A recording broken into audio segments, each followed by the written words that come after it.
Este experimento después lo retomamos el primer capítulo en órdenes de materia y vamos a empezar en el segundo capítulo, el capítulo de fotones.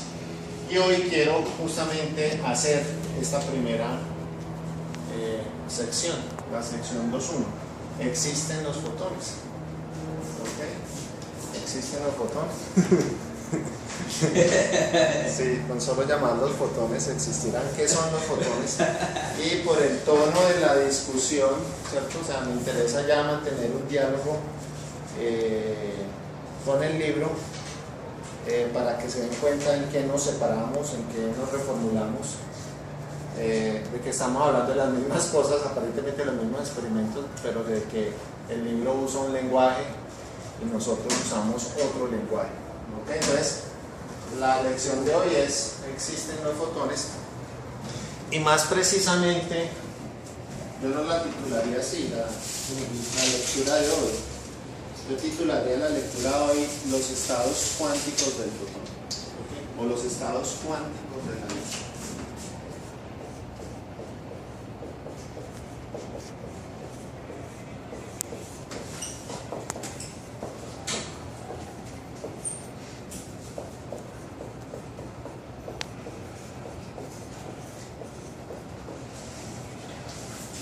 La palabra fotón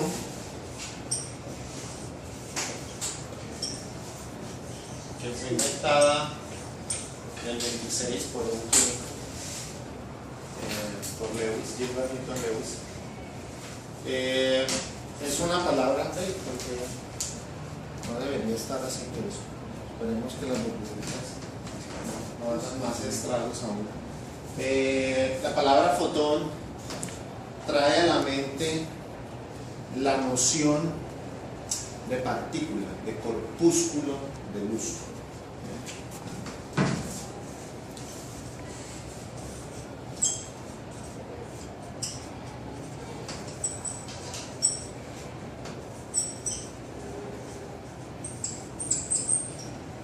Y justamente, por ejemplo, en esta discusión de esta sección, ellos están constantemente usando un lenguaje del fotón como partícula, como si fuera un electrón. ¿Okay? Cuando decimos partícula, nos imaginamos un electrón, un átomo, en teoría cuántica, o canicas, que es la referencia que tenemos del mundo clásico. Esas son las partículas que vemos que existen en el mundo clásico: canicas, balones de fútbol, partículas. Cuando estamos en el mundo cuántico hablamos de los electrones o de los átomos como partículas. He tratado sistemáticamente de evitar el lenguaje partícula y cambiarlo por sistema cuántico, o por su nombre, un electrón, un átomo, un espín, para justamente tratar de evitar lo que queremos hoy poner en contraste en la clase de hoy, y que es muy notorio en el texto con el cual queremos discutir. Y es que la tesis central de esta sección es que evidenciar la naturaleza corpuscular de la luz, la naturaleza de fotones de la luz, es justamente evidenciar la mecánica cuántica de la luz. ¿Okay? Y que por lo tanto hay una aparente contradicción entre la naturaleza corpuscular de la luz como de partícula y su naturaleza clásica ondulatoria. Es decir, la paradoja onda, partícula, corpúsculo, movimiento ondulatorio, ¿cierto? Y es lo que justamente ellos están diciendo aquí. Queríamos agrandar esto un poquito, ¿cierto? La famosa dualidad onda-partícula. Y la voy a poner en interrogación.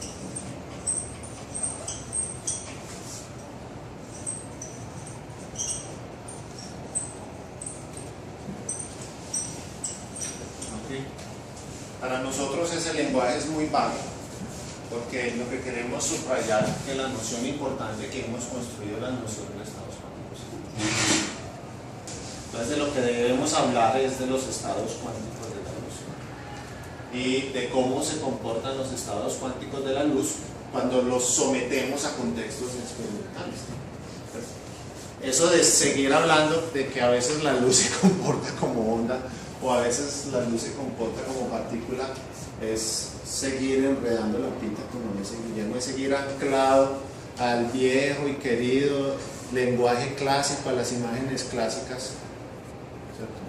Y entonces a usted eso le parece confuso y enredado, claro, como algo puede ser simultáneamente dos cosas que tienen un comportamiento clásico tan diferente.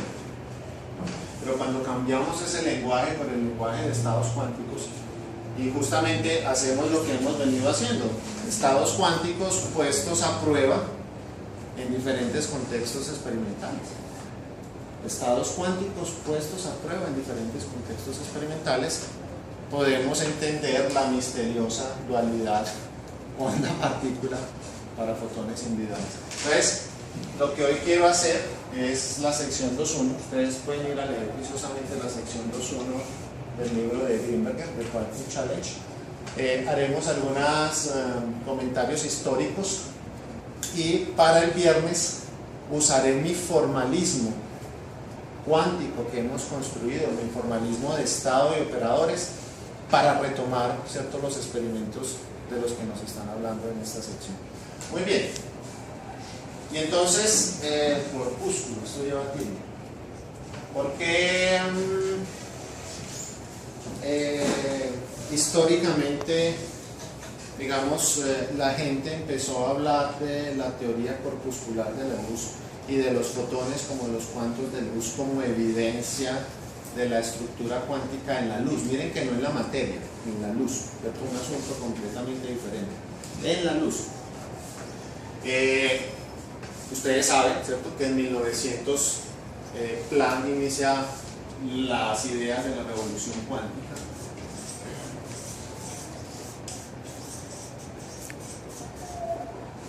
Y aunque Planck es exageradamente cuidadoso en no afirmar nada acerca de la existencia física o no de esos cuantos de radiación que él estaba proponiendo, de todas maneras dejó las semillas, ¿cierto?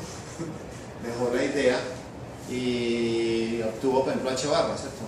La primera persona que tiene H o H barra pues es Planck. Antes no existía esa constante fundamental en la naturaleza. Simplemente aparece en el artículo de Planck ante la necesidad de explicar el espectro de radiación del cuerpo negro. Pero Planck nunca asumió un compromiso, siempre fue muy cauteloso. Fue tan cauteloso, estoy ahí, déjenme ir a la página, que Einstein lo puyaba a que aceptara los corpúsculos de luz y Planck no daba el brazo a torcer. No, es que estrictamente hablando, no dijo nada sobre la luz. Sí, no dijo nada, dijo sobre los osciladores de radiación, es otra cosa. Que la energía, Planck lo que dijo en un sentido muy estricto, diciendo, tomando pues las palabras de Guillermo, por aquí está la cita de Einstein, una supresión.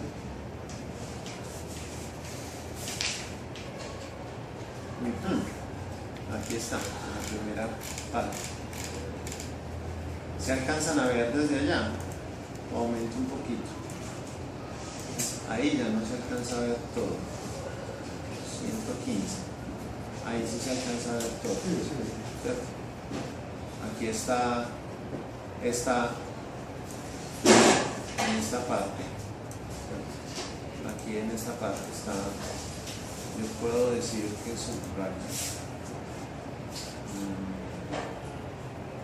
Ok. No compliquemos esto.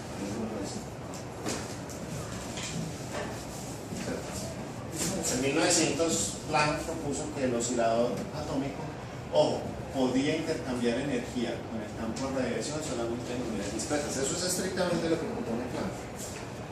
Planck no cuantiza ni la materia ni la radiación, lo que cuantiza es el intercambio de energía entre los dos sistemas.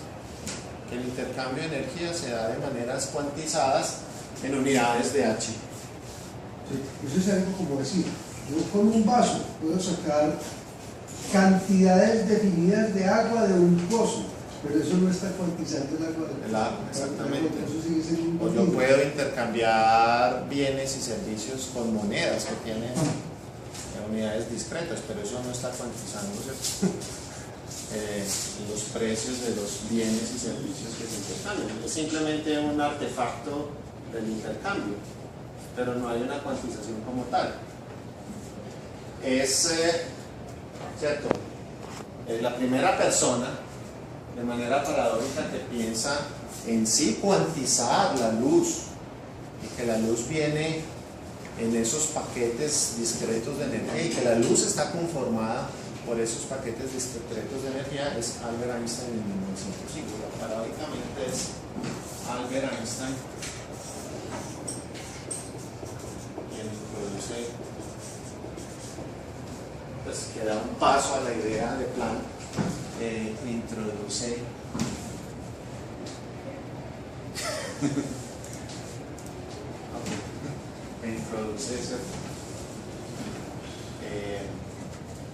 la noción de que la luz en sí misma consiste en una colección de partículas con propiedades de luz. Miren cómo lo dice, una colección de partículas con propiedades de luz. Y eso surge en el análisis que hace en 1905 de Einstein sobre el famoso efecto fotoeléctrico.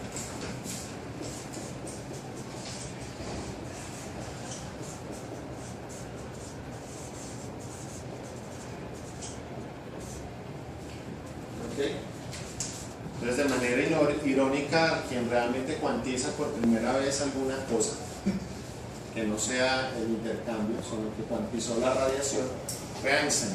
Niels Bohr en 1913 cuantiza los niveles de energía de la materia, del átomo.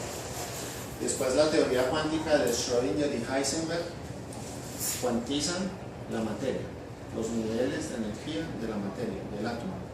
Se tuvo que esperar hasta 1927 cuando Dirac, en una segunda teoría, logró cuantizar de nuevo los campos de radiación. Pero digamos ese logro de Dirac de cuantizar los campos de radiación pasó prácticamente inadvertido hasta 1960, hasta los años 60. Ahorita terminamos de hacer esa historia. Sirvió para desarrollar la teoría cuántica de campos porque la teoría cuántica de la luz es el primer ejemplo de una teoría cuántica de campos. Pero digamos, al nivel de la teoría cuántica, lo que hizo Dirac, sí estaba bien, era natural, pero no resolvió el problema del que nosotros vamos a hablar. O sea, esta pregunta por los estados cuánticos de la luz se vuelve esencial y vital en los años 60 y solo se resolvió hasta los años 60. A los 60. Ya vamos a ver por qué. Entonces Einstein propone de que la luz está compuesta por esos paquetes y en 1909 Taylor desarrolla un experimento mental para tratar de verificar si la hipótesis de Einstein es correcta o no. En 1909.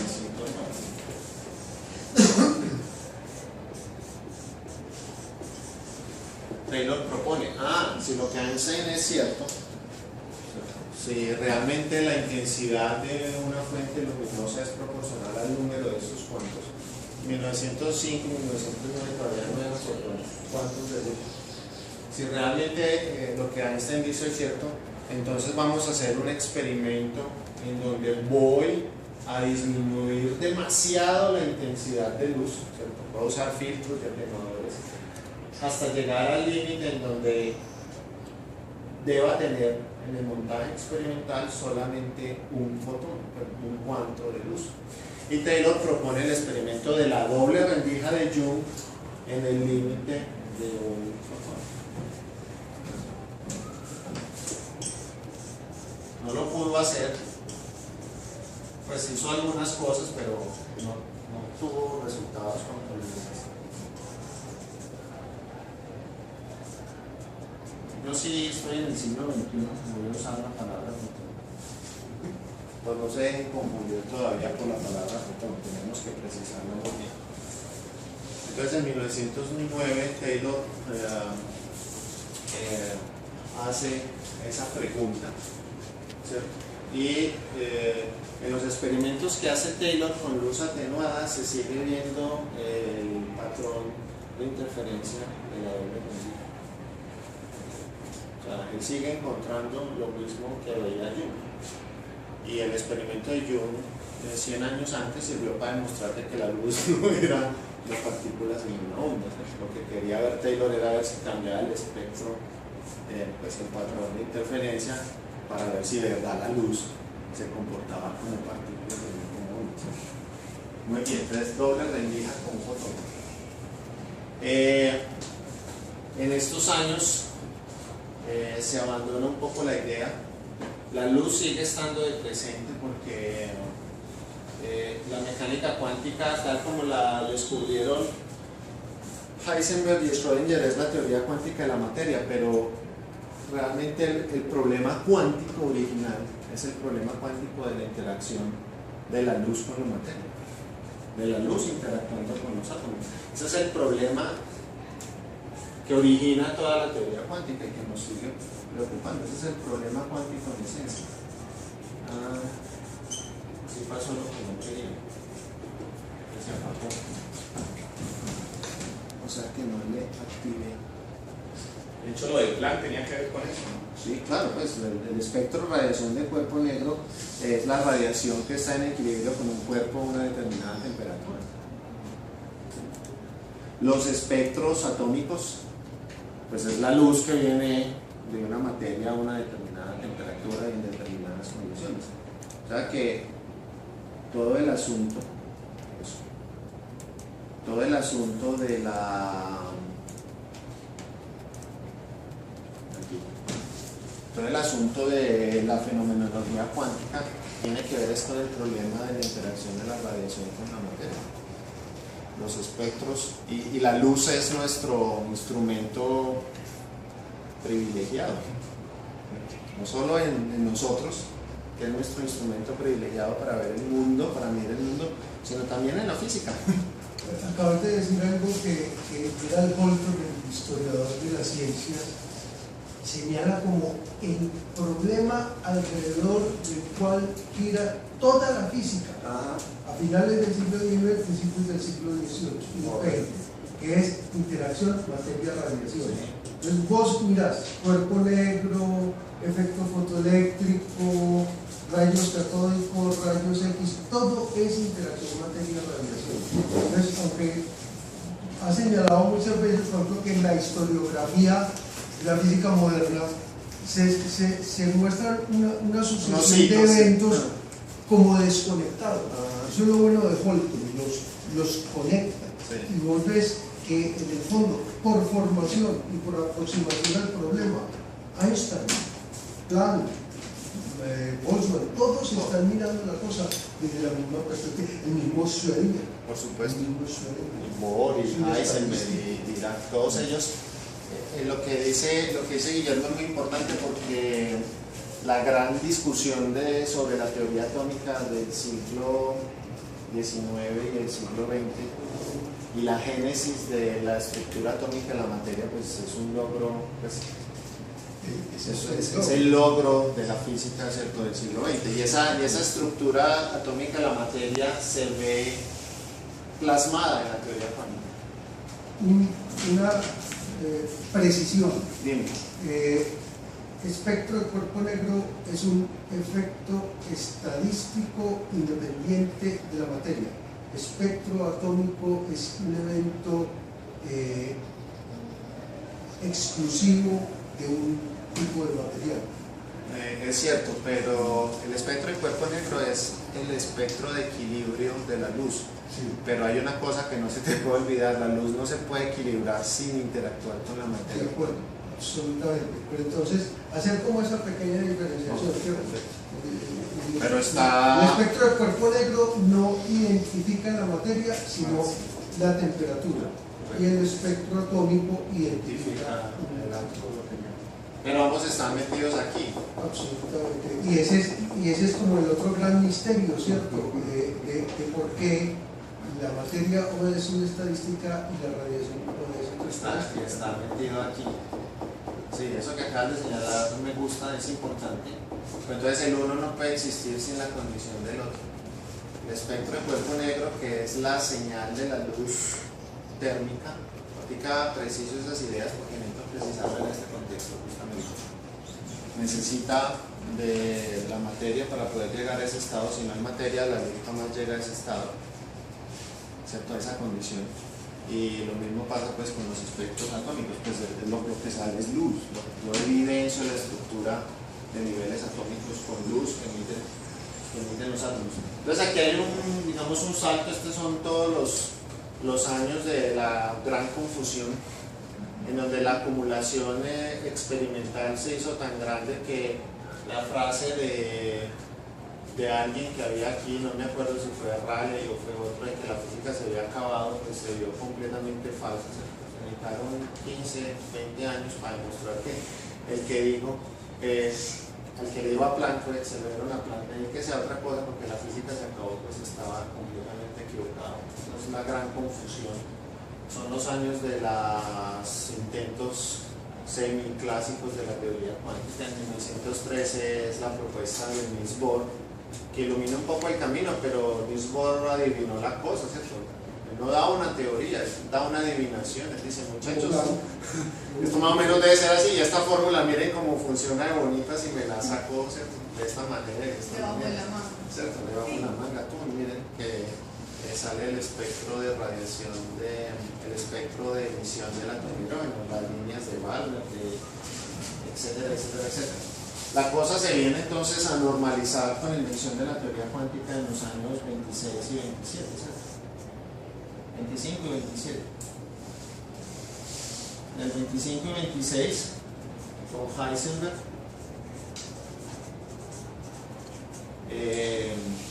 Schrödinger y Dirac para el electrón, llamémoslo así. Déjenme escribir aquí el electrón. Y en el 27 para Dirac. Este es un logro único de Dirac.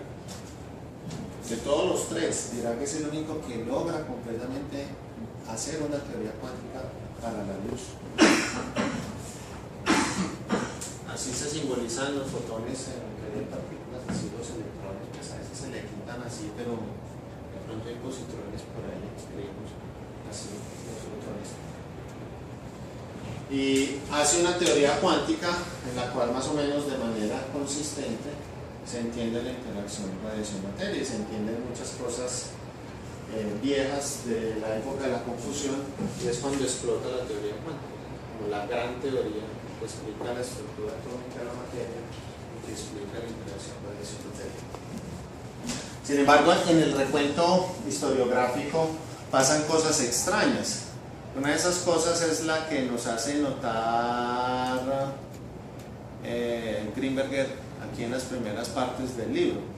Usualmente los textos de física moderna han dicho que el efecto fotoeléctrico es la demostración contundente de la cuantización de la luz o de la naturaleza corpuscular de la luz.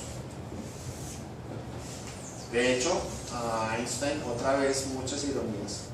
Einstein estaba destinado a las ironías. Le dan ese premio Nobel por esto, ¿no? No por la teoría de la relatividad, ni por la especial, ni por la general, ni por la teoría molecular que desarrolla Noviana. Le dan el premio Nobel en 1921 por ese artículo de la explicación del efecto fotoeléctrico, y en donde proponía la cuantización de la luz como un chorro de partículas. Resulta que estos dos ópticos cuánticos, la óptica cuántica es una subárea de la teoría cuántica que se crea después de los años 60, ya les digo por quién. Estos dos son dos ópticos cuánticos, Willy Lamb Jr., que fue premio Nobel, y Marlan Scully todavía está vivo y todavía no le han dado el premio Nobel, se va a morir en una de estas sin que le den el premio Nobel. Scully fue alumno de doctorado de Lamb, de Willy Lamb. Y miren el título, este es el paper original, me lo encontré de chepazo. Está mecanografiado y todo. El efecto fotoeléctrico sin fotones. El efecto fotoeléctrico sin fotones.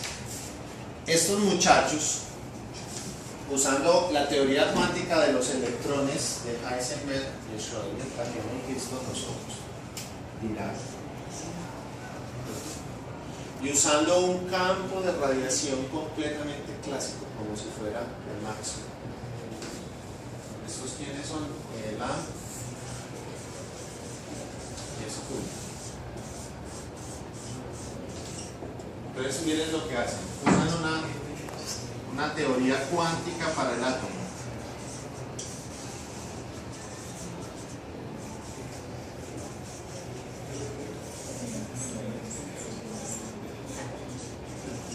Más una teoría completamente clásica para la luz. Los físicos vamos a hacer esos mensajes. Las ecuaciones nos dejan una teoría clásica de la luz.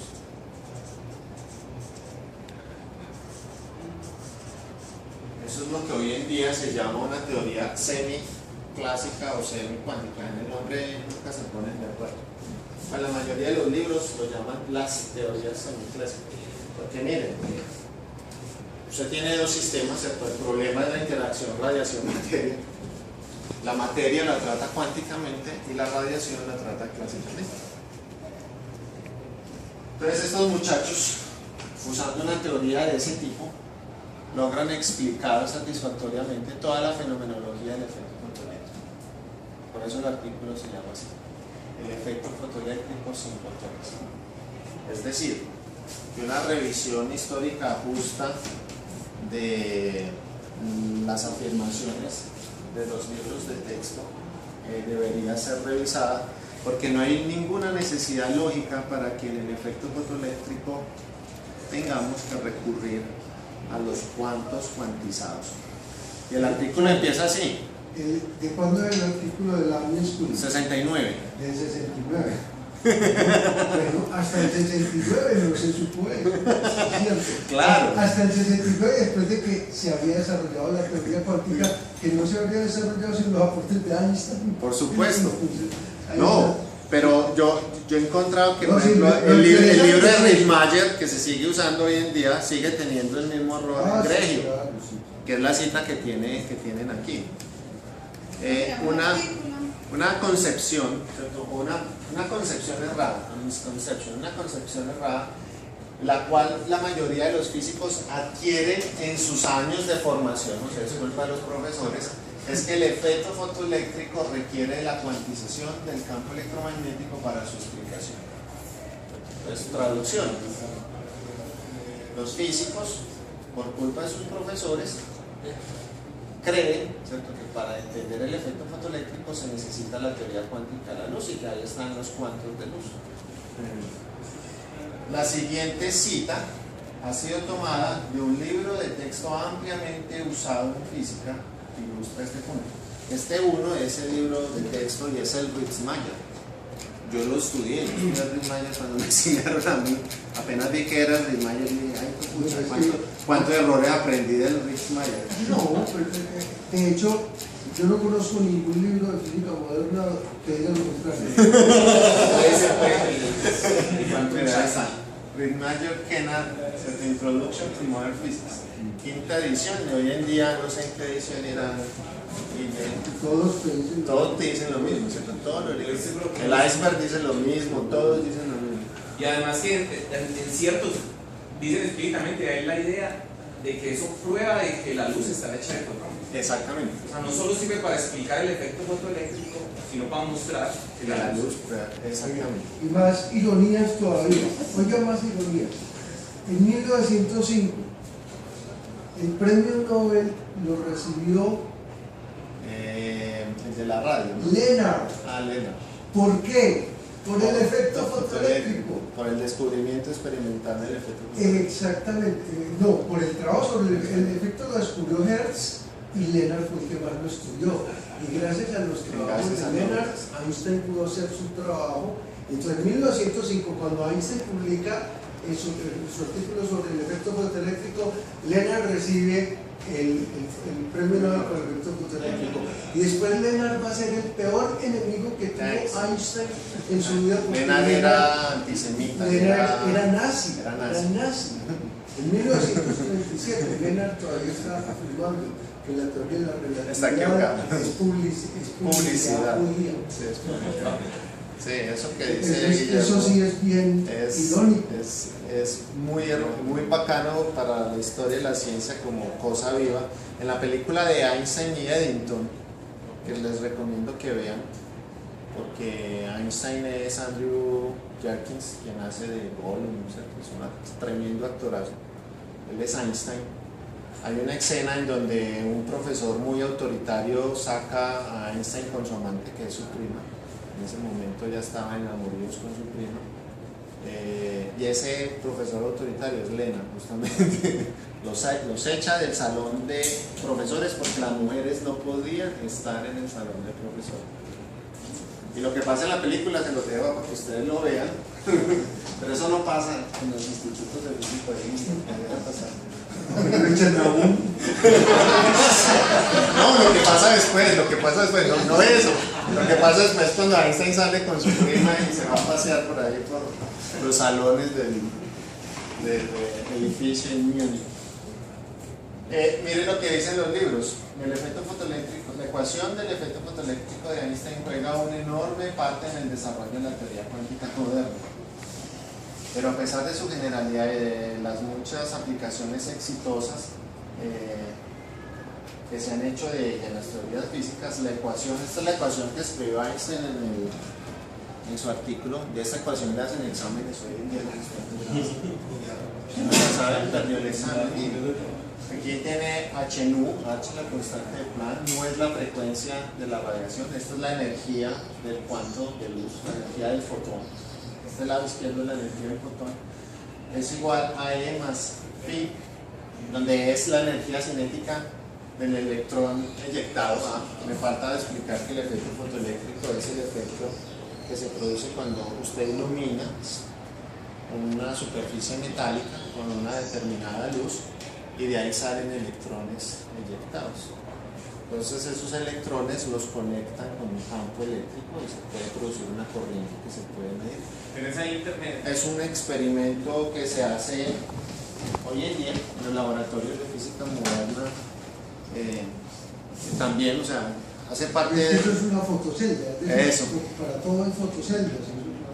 Es una fotocelda, es una celda, una calculadora, cualquier dispositivo que funcione. Ahora están muy de moda los cargadores solares para celulares.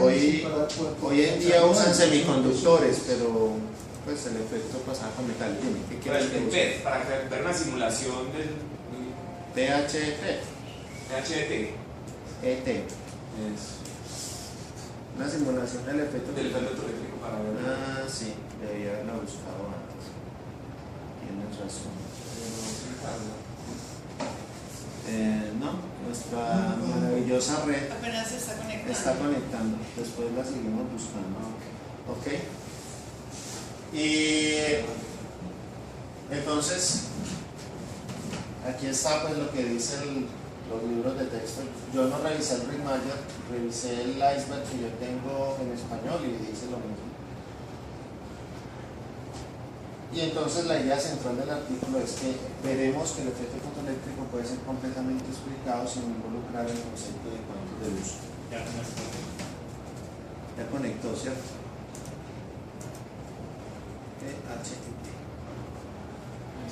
Hoy en día no se usan metales porque los semiconductores son más baratos y más eficientes, más sencillos de construir. Ahí physics, a la izquierda physics. Y está Quantum fenómeno. Ahí va a ver. Ahí está.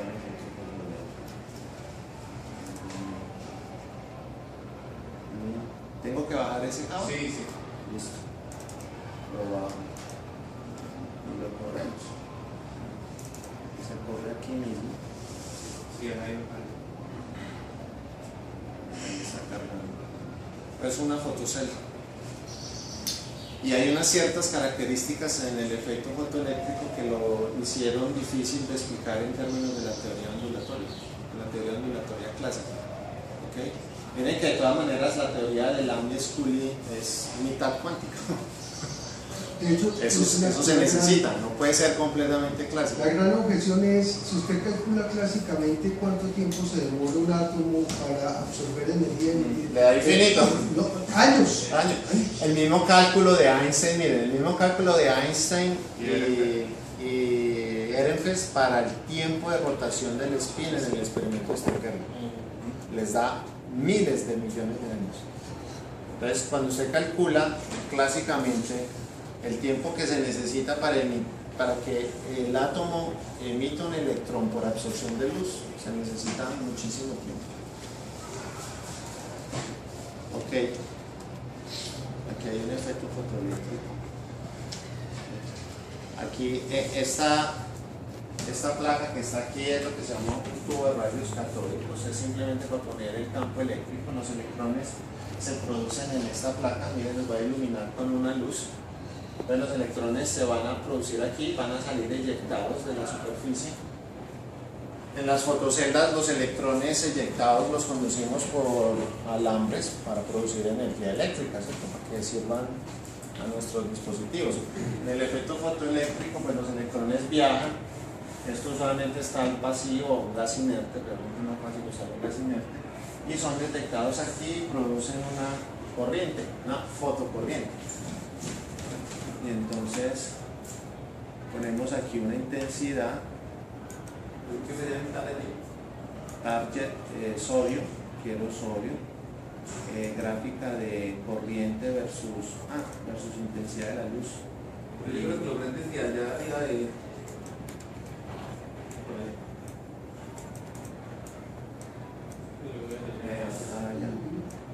Ahí está. Las animaciones. Y ahí se ve está viendo la corriente. Aquí. Está muy bajita la luz, ¿cierto? Pero no depende de la intensidad. Depende de la longitud. Ok. Es más fácil mirar el resumen aquí. Hacer experimentos es muy difícil.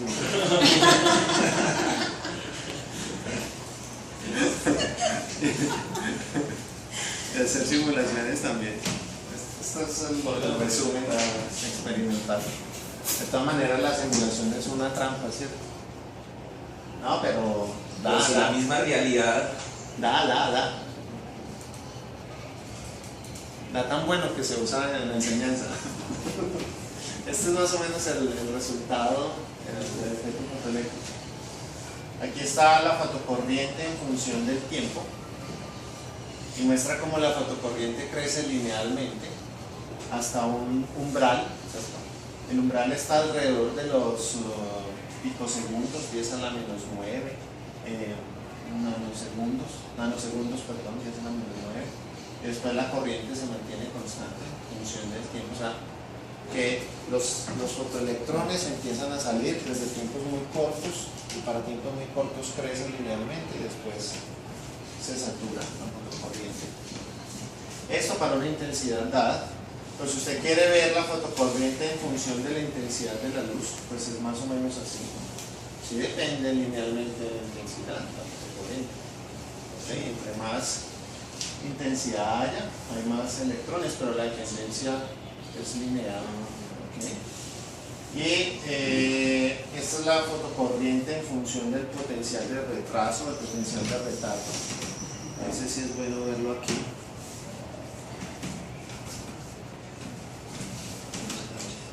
Pongamos.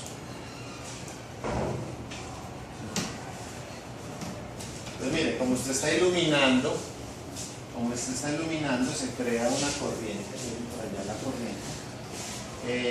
Pero usted puede aplicar una diferencia potencial, o sea, un potencial de tal manera que frene los electrones y que no produzca una corriente. Entonces, eso se logra aquí con una batería, pues poniéndole un valor al potencial.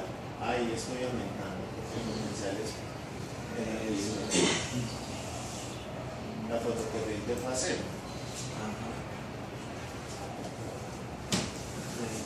Entonces, en función de ese potencial, la fotocorriente va a 0. ¿Por qué nos gusta luz y potenciales? Porque son cosas que sabemos dominar ya muy bien desde tiempos antiguos. Pues desde Einstein y Faraday sabemos muy bien dominar, por ejemplo, las corrientes y los potenciales y la luz. Entonces son cosas que son comunes en los laboratorios de física y más de esa época. Entonces esta es la fotocorriente en función del potencial de retardo. Si yo empiezo a aumentar el potencial de retardo o retraso, pues hay un punto en el cual la fotocorriente se hace 0. El punto donde se hace 0 se llama así, es el nombre. Potencial de retraso es el potencial para el cual la fotocorriente se hace 0. Y abajo está la gráfica del potencial de retardo versus la frecuencia. ¿Okay? La frecuencia de la luz, o sea, el color de la luz. Se puede cambiar el color de la lámpara con la cual ilumina. Miren que aquí estoy iluminando con azul, con casi el ultravioleta. Voy a volver esto a 0. Potencial de retardo está en 0. Y miren que cambié el color de la luz y el número de fotoelectrones disminuyó. Porque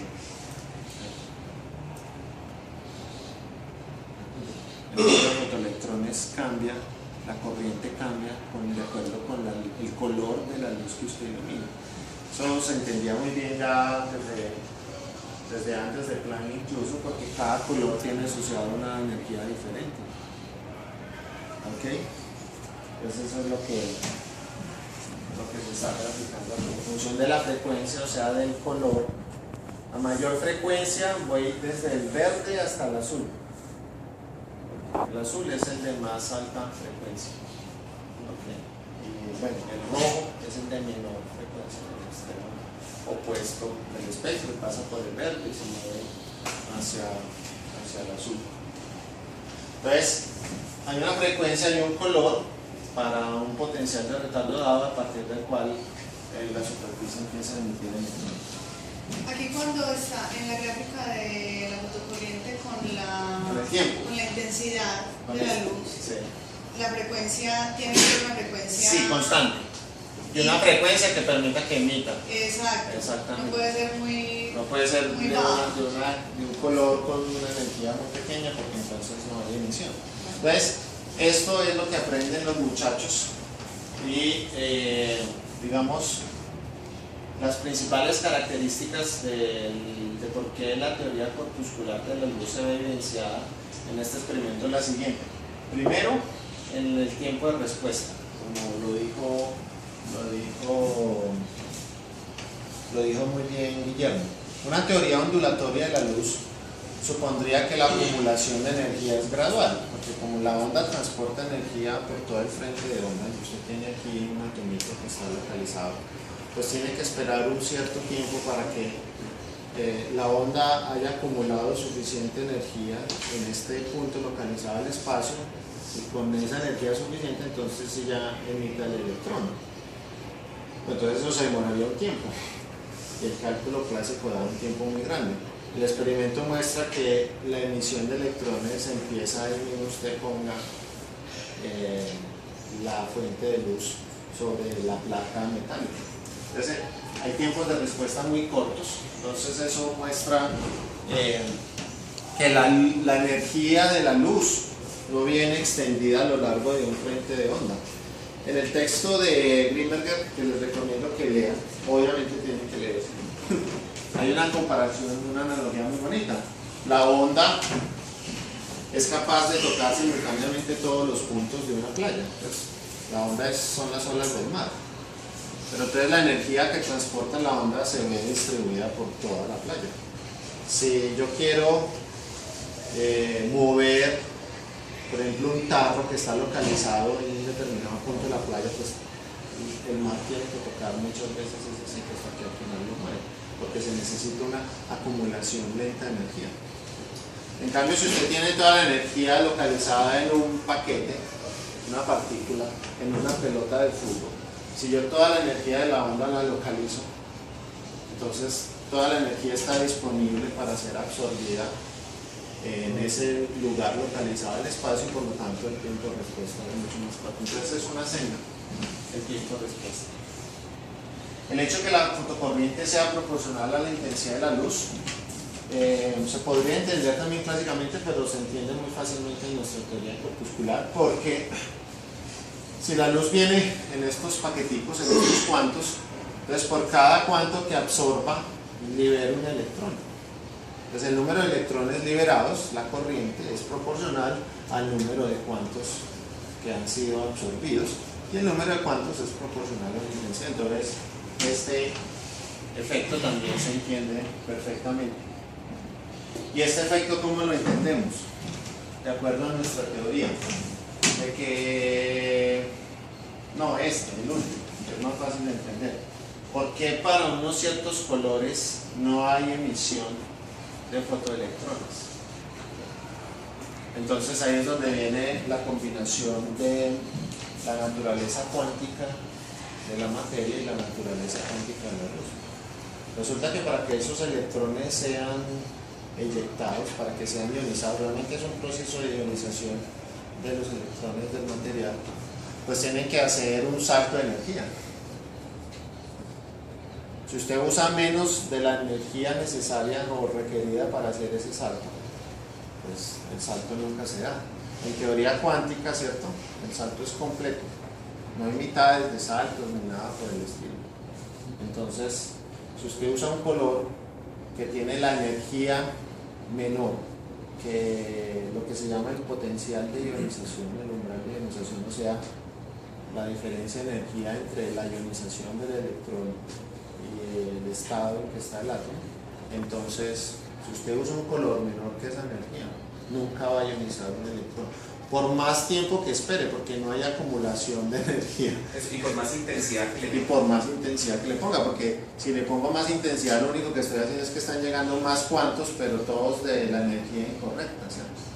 Pueden llegar 1000 pelotas de la energía incorrecta y nunca produzco el salto cuántico, la fotoeyección del electrón.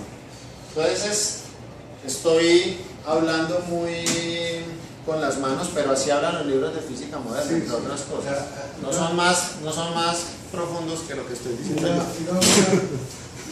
Una paradoja que resulta es, de acuerdo con la teoría cuántica, un billete de 1.000.000 es diferente a 1.000.000 de billetes, correcto, de un peso, correcto. No producen el mismo efecto. Ok.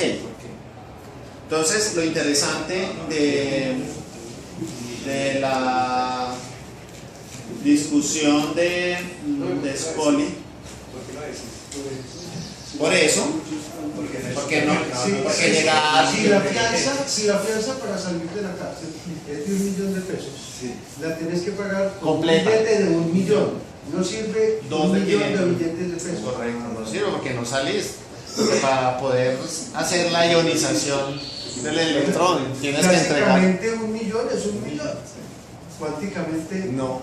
hay una diferencia importante. Correcto, no puedes dar las fracciones de energía y acumularlas. Y yo el plata no entiendo nada. Esta es la fórmula que aparece en el artículo de Scully. Parece fea, pero este es un pequeño reto a los estudiantes de física, sobre todo a los físicos atómicos que hay aquí. Esta es una fórmula muy conocida de fotoionización por una perturbación armónica.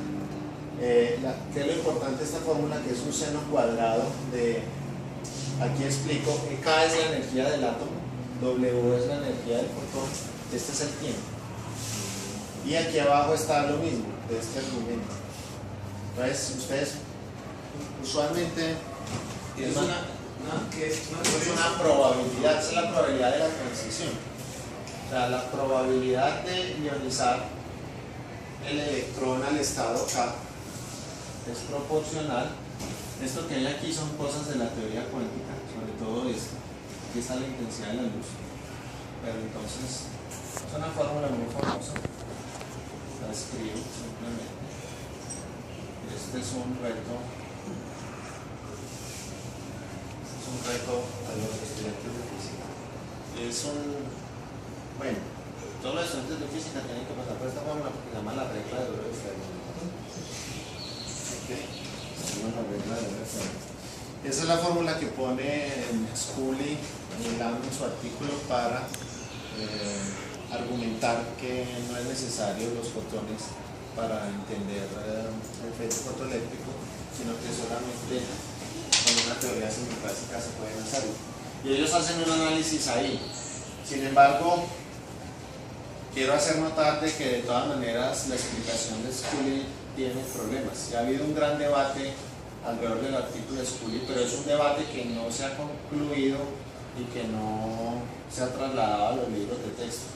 Aún hoy en día se encuentran artículos técnicos, muy técnicos, que hablan de cómo calcular la probabilidad de ionización en el efecto fotoeléctrico. Y ese es un problema de física atómica, un problema actual de física atómica, cómo calcular la probabilidad de fotoionización, y sabemos cuáles son las técnicas. El problema es que las técnicas que usan los físicos atómicos modernos para calcular esta probabilidad son tan enredadas que no permiten una fórmula tan sencilla, pero entonces el reto está en entender esta fórmula. ¿Por qué digo que este es un reto? Porque si usted grafica esta función, delta W es lo que llamamos de tuning. Miren que es una diferencia de energías. Lo voy a escribir aquí. Es la energía del átomo menos la energía del fotón. Está dividida por h barra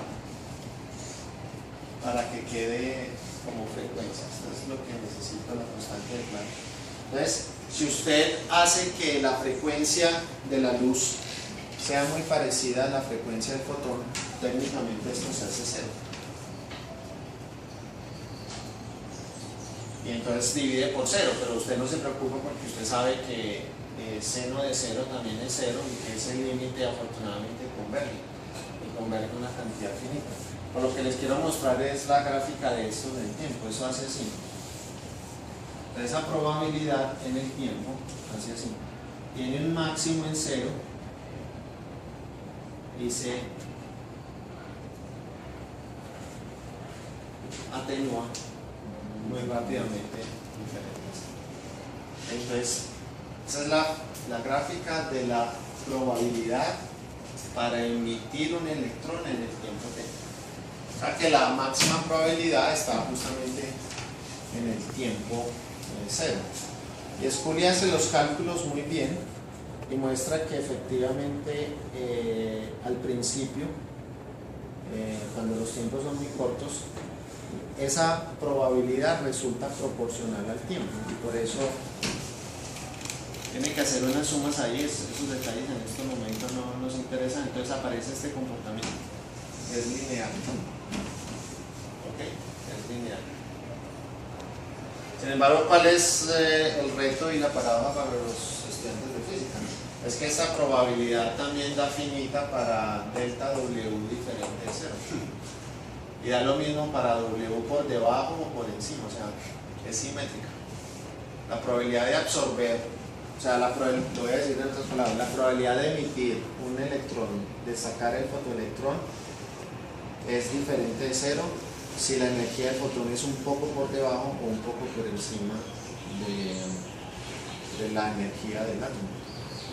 Y es simétrica, la probabilidad es lo mismo por debajo que por encima, porque esta es una cosa simétrica, pues elevado al cuadrado da una cosa simétrica. Entonces, esa lógica que ustedes ahí no debería ser es en función del detuning. No, está la gráfica en función del tiempo. Porque en función del tiempo asumís entonces que tenés un detuning fijo. Sí, entonces de hecho lo que vas aquí a tener es una función seno simplemente dividida por ese valor fijo. ¿Qué el tiempo está abajo también? Esperen, yo reviso. Yo creo que no es seno, por decir, es seno cuadrado. Sí, es seno cuadrado. No, seno cuadrado del argumento, no seno del argumento del cuadrado. No, es seno cuadrado. No, pero Pero está puede ser por más. O tiene sea, que sí, ser yo lo había aire. entendido como que fuera cero cuadrado, pero Tienes razón. eso, tiene que ser aire. Se parece a una función sen. Sí. Eso, Seno cuadrado. No es porque el argumento. Lo tenía no aquí, es pero argumentador. tienes razón, Juan David. Es en función del tuning. Entonces, para el tuning 0 toma un valor finito, esto es para un tiempo t dado. Para tunings, por ejemplo, como este y este da 0, pero para tuning diferentes de 0, por encima y por debajo dan valores positivos de probabilidad. O sea, hay una probabilidad. Y una probabilidad es una probabilidad. O sea que no es completamente concluyente el análisis de Scully. Por eso les digo que aún hoy en día se sigue debatiendo el asunto. Muy bien, pero ¿qué es lo importante? O sea, lo importante es que aquí está un análisis del experimento del esquema de Scully. Aquí está el salto de los niveles de energía de los átomos. Eso no me interesa en este momento. Me interesa esta sección. Es como yo produzco un argumento contundente para decir que tengo fotones. ¿Cómo produzco yo un argumento contundente para decir que tengo fotones y que tengo esos paquetes de energía, esos paquetes corpusculares que componen la luz? Si el efecto fotoeléctrico está en debate y puedo hacer una u otra explicación. De hecho, las explicaciones, por ejemplo, en los libros de física moderna son tan sospechosas porque son exageradamente clásicas, no son cuánticas. Parecen cuánticas, pero usan argumentos clásicos. Eso es exageradamente extraño. Deberíamos usar las ecuaciones de Schrödinger y todo eso para entender el fenómeno. Cuando usted usa las ecuaciones de Schrödinger pasa lo que pasa aquí con Scully y Lamb, que encuentran que no es necesario, desde un punto de vista conceptual y lógico, adscribirle a un determinado experimento un determinado concepto. Entonces la pregunta es ¿cómo? ¿Con qué tipo de experimento yo sí puedo tomar una decisión? Entonces, esos experimentos se produjeron después de un largo debate. Después de Dirac, les dije, la cosa se durmió un poco y en los años 50 empezó a aparecer lo que se llama el problema de la coherencia de haces de luz. El problema de la coherencia de haces de luz. Esto de Lamb y Scully es del 69. ¿Okay?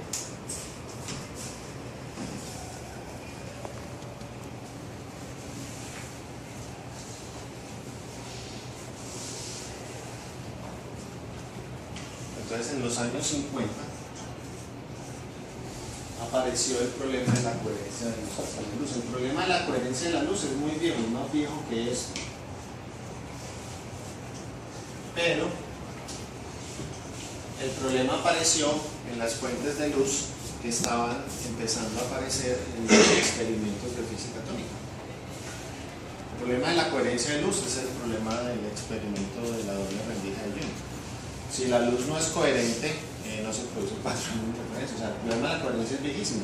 Y hay una teoría monumental de la coherencia clásica de la luz. De hecho, es de las cosas más duras que yo he visto en física clásica. La teoría de la coherencia clásica de la luz es mamotretórica enciclopédica.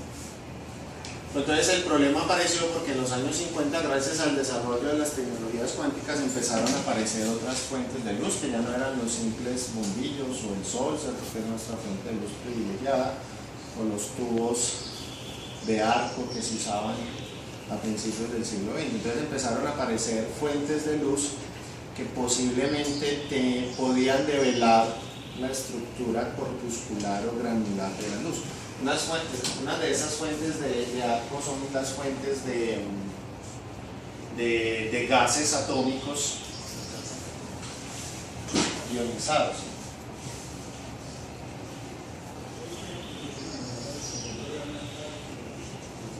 En un experimento que vamos a ver en este momento, como la que usaron en el experimento HBT, que se llama el experimento de Hamburg y Brown Twist. Y es un experimento que se hizo justamente en los años 50, finales de los años 50. Entonces, el problema de la coherencia de las fuentes de luz empezó a hacer a la gente pensar que tal vez era posible diseñar un esquema experimental en el cual sí podíamos decidir si había un fotón individual o no. La pregunta por el fotón individual. Entonces, ¿en qué consistió ese esquema experimental? Entonces es lo que se conoce como un experimento de anticoincidencias o anticorrelación. Entonces aquí está el experimento. El experimento de anticoincidencias o el experimento en primera vez, Humber y Brown son la misma persona y Twist es la otra, son dos físicos británicos que pensando en lo de la coherencia de fuentes de luz llegaron a esta conclusión. Miren que la conclusión es muy interesante. Supongamos que usted tiene un divisor de haz, un espejo semiplateado. Los espejos semiplateados tienen la siguiente propiedad, que cuando usted los incide con una luz, con un frente de onda, con cualquier radiación electromagnética con luz, ese espejo semiplateado divide el haz en dos partes, en dos intensidades. Entonces, si usted le pone aquí una intensidad aquí sale y medios. Entonces usted va a poner un detector de coincidencias aquí. Ese detector puede ser, por ejemplo, un fotodiodo que cuando llegue un impulso de radiación genera un electrón. Los fotodiodos usan el efecto fotoeléctrico, lo amplifican mediante una cosa que se llama una cascada de avalancha de electrones. O sea, sale uno y después con ese uno produzco que haya miles en un efecto de avalancha, un fotodiodo de avalancha, y produzco una corriente que puedo registrarse con un aparato. Entonces, ese dispositivo es capaz de detectar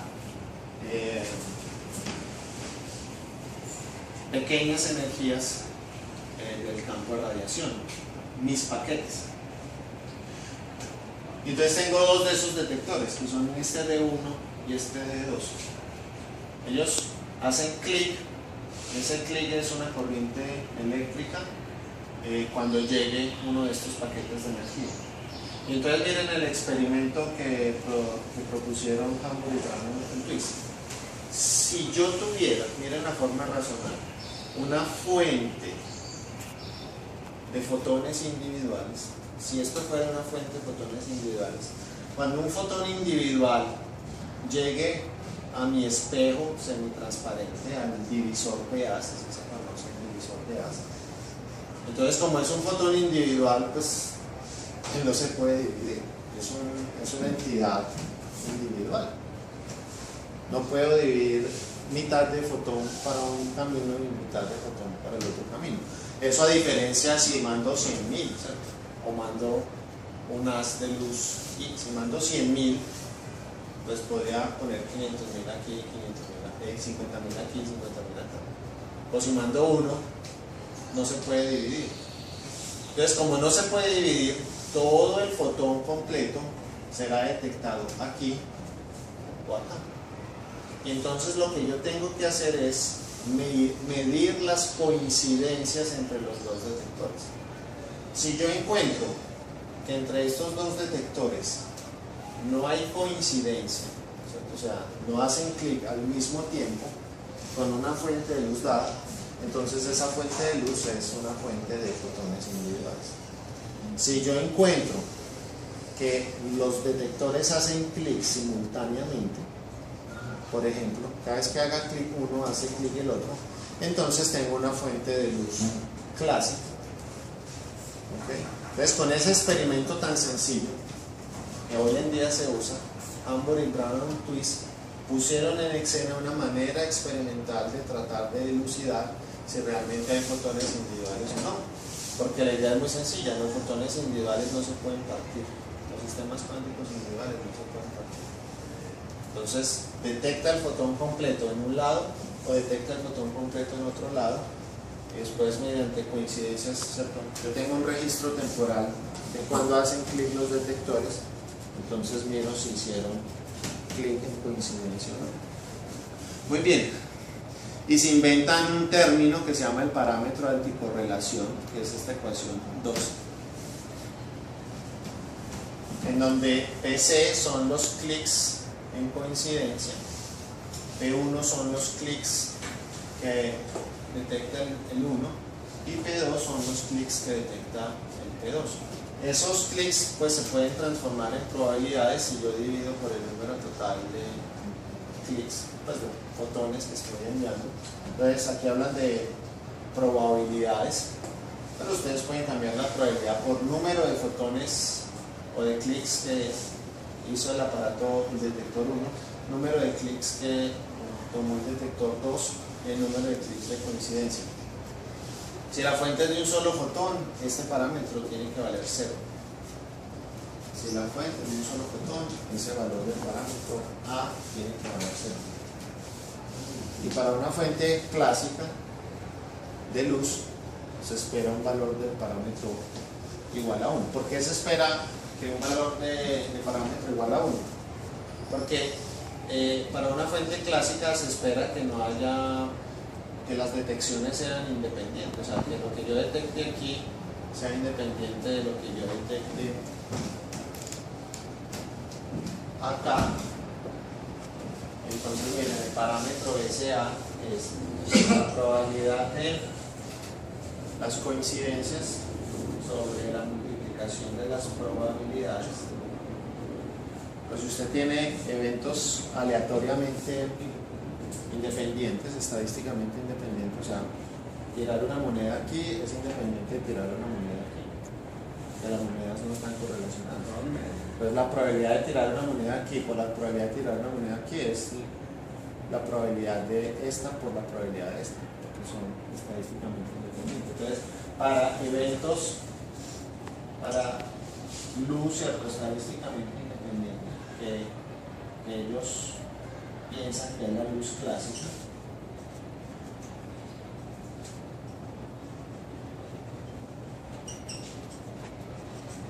independiente. Entonces, la probabilidad de las coincidencias es la multiplicación de las probabilidades, y eso da 1. O sea que tienen un rango para los valores de A. A da 0 para fotones individuales. Y da 1 para luz clásica.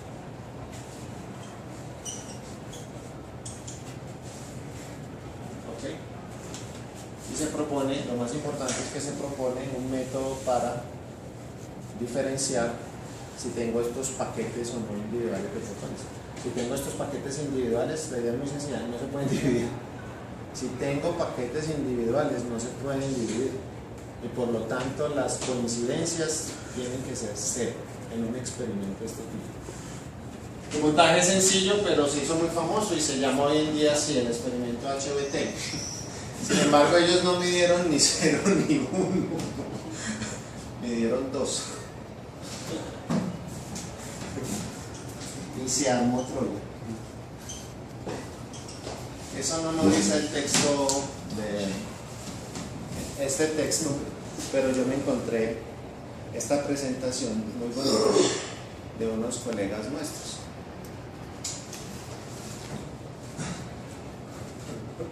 La controversia sobre los fotones y el experimento de Hamburg, Brown and Twist. Es de un estudiante de Oliver Freire, nuestro colega de la Universidad Federal de Bahía, y presentó, ella estudia la maestría en filosofía, enseñanza e historia de las ciencias. Esa es ya el doctorado, ya está en el doctorado cuando fue Pedro, cuando fue John. Pero este es como el trabajo de maestría que ella hizo con Oliver y lo presentó en Berlín, en el Max Planck. Hay un Max Planck dedicado a la historia de la física cuántica, de la epistemología de la física cuántica, uno de los centros Max Planck. Entonces aquí están nuestros dos muchachos, Robert Hamburg y Brown. Hamburg y Brown es el primer físico, son ingleses, y Richard Rees. Ambos son británicos nacidos en la India. Por ejemplo, Humphrey Brown es ingeniero eléctrico con doctorado en ingeniería de radio. Y Twist tiene el Mathematical Tripos. ¿Ustedes saben qué es el Mathematical Tripos? Es el examen más cabrón de la superficie de la Tierra, que hay en la superficie de la Tierra. Es el examen de matemáticas de Cambridge. Y los tipos que ganan el maldito examen no da ningún título, pero da la fama. Si usted es un Mathematical Tripos, quiere decir que está a nivel de Newton, Cavendish y todos ellos que fueron capaces de resolver alguna vez en su vida el Mathematical Tripos. Entonces, eso no, o sea, no da ningún título, pero si usted pasó el examen y lo pone en su hoja de vida. La barrera del Landau. Es el examen del Landau, igualito, la versión inglesa del examen del Landau. Y tiene un doctorado en física, pero ellos se dedicaron, miren que este es un ingeniero de radio, de hecho los primeros experimentos de Humphrey Brown son experimentos en el rango de las ondas de radio, porque estaban haciendo experimentos con antenas de radiotelescopio. Y el primer experimento de Humphrey Brown Twist, las fuentes de luz que ellos miden son ondas de radio de las estrellas. Pues las ondas de radio son luz, ¿cierto? Son radiación electromagnética. Entonces por allá a mediados de los años 50, 50 y pico, el experimento lo hicieron en ondas de radio. Algunas palabras sobre el HBT, por ejemplo este es Alan Aspect, vamos a hablar de él en un momento. El bigotico francés, todos los franceses tienen bigotico.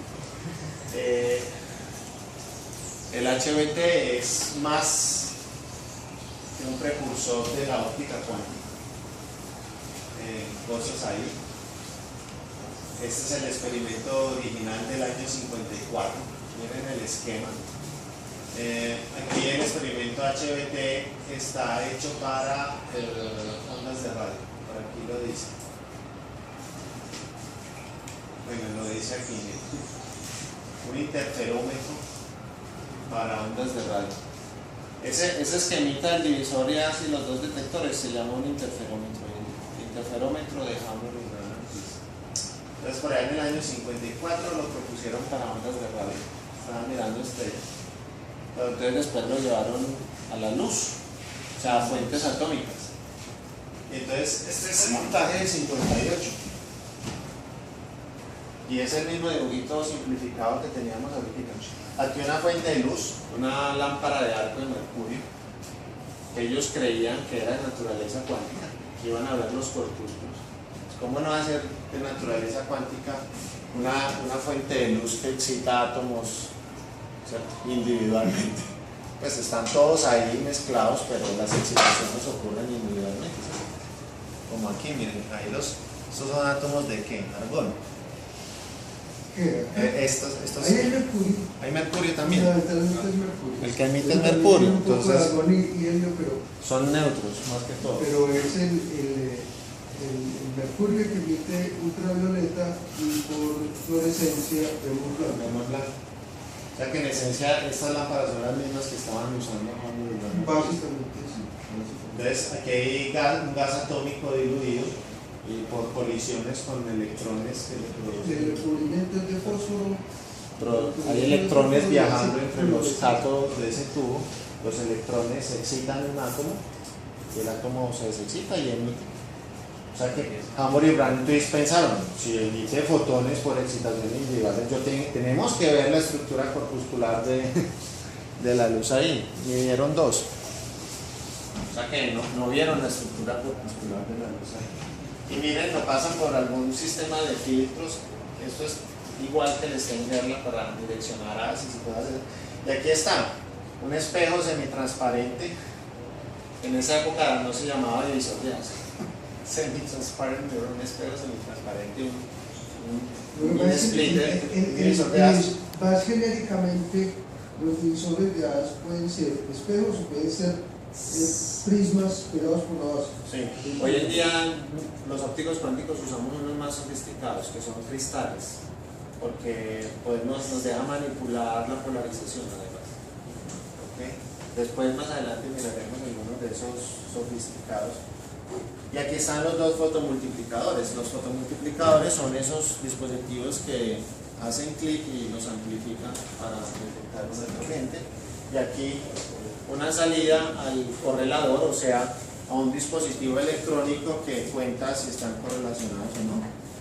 Miren que está en esencia el experimento, ¿cierto?, que analizamos antes. Y midieron dos y se armó un debate gigantesco. Aquí está el 2, ellos no lo escriben en la forma de este A, sino aquí ustedes ven un 1, ese 1 es como ese 2 que tenemos ahí, y entonces se arma el debate, ¿por qué demonios aparece un 2? Entonces todo el mundo opina un premio Nobel. Purcell era muy importante en la época, ya tenía un premio Nobel, había dominado el núcleo atómico. Todas las técnicas de resonancia magnética nuclear las había desarrollado este señor. Ya era muy importante. Entonces hay una controversia. Aquí está la correspondencia, que sí, que no, que entonces ¿qué vamos a hacer? Que estamos en problemas. Algo que quiero señalar es el tono de la discusión. Hablan de ondas y partículas. Ondas, classical field, ondas, y por aquí y es el lenguaje que ellos usan y es el lenguaje que usa el libro. O sea, estos son ondas, estos son partículas, ondas y partículas. Esto, tener cero, era partículas, tener uno es tener ondas, porque tener uno es una onda, porque la onda puede tocar simultáneamente los dos detectores, claro. Usted rompe la mitad de la intensidad, la mitad de la onda por aquí. Las ondas sí se pueden partir, las partículas individuales no. Entonces, uno es ondas, cero es partículas. Entonces, el lenguaje que usan ellos, se mete más gente, no vamos a revisar pues el asunto completo, se los voy a dejar. Como me interesan estos nombres, en especial estos tres últimos, Mandelbrot y Glauber, que necesito llegar a este señor.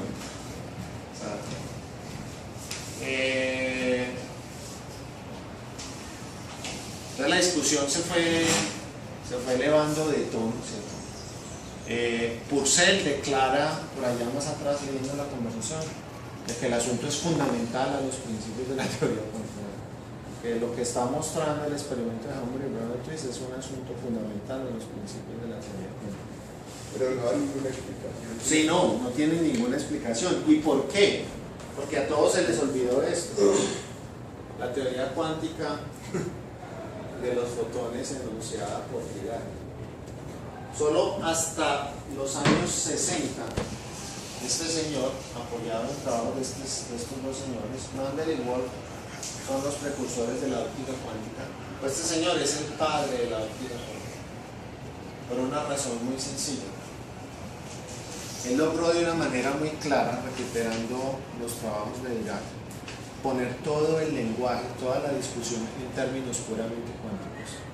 Y dijo, señores, recordemos que lo importante son los estados cuánticos de Dios.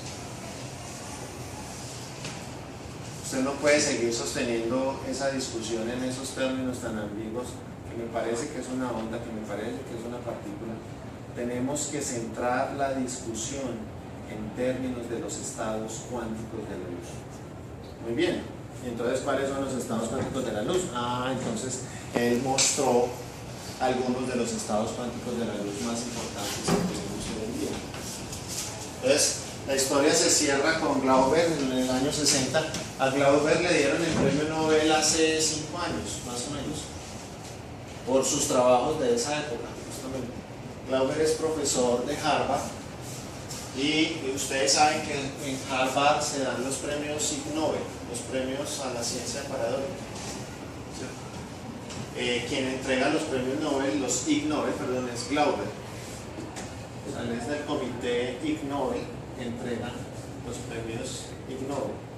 Y sabemos que que había por lo menos 2 colombianos que han entrado a concursar en los Ig Nobel, ¿no? Uno de ellos, Vallejo, por sus teorías disparatadas sobre la ciencia, fue nominado al premio Ig Nobel. Ok, sí. Yo tengo por ahí ese recuento en algún otro lado. Fernando Vallejo fue nominado al Ig Nobel de Física. Entonces, ¿cuál es el resumen de Glauber? Cosas que iremos desarrollando poco a poco a lo largo del curso. Usted tiene que hablar en términos de los estados cuánticos de la luz, y para hablar en términos de los estados cuánticos de la luz, pues necesita definir el estado precisamente a través de sus observables. ¿Cuáles son los observables que me permiten definir el estado cuántico de luz? Y la luz tiene muchos observables usuales como energía, momentum, cantidad de movimiento, etc. Pero uno de los observables más importantes para el desarrollo, para entender completamente los estados cuánticos de la luz, es un observable que se llama el número de partículas.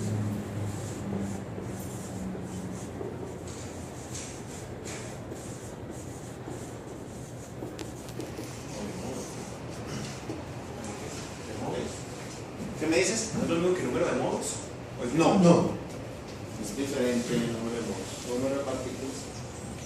De hecho voy a trabajar en un solo modo. De hecho voy a trabajar en un solo modo, ahorita lo escribo. Y entonces yo puedo escribir los estados cuánticos para la luz de la siguiente forma. Aquí ponemos sigma.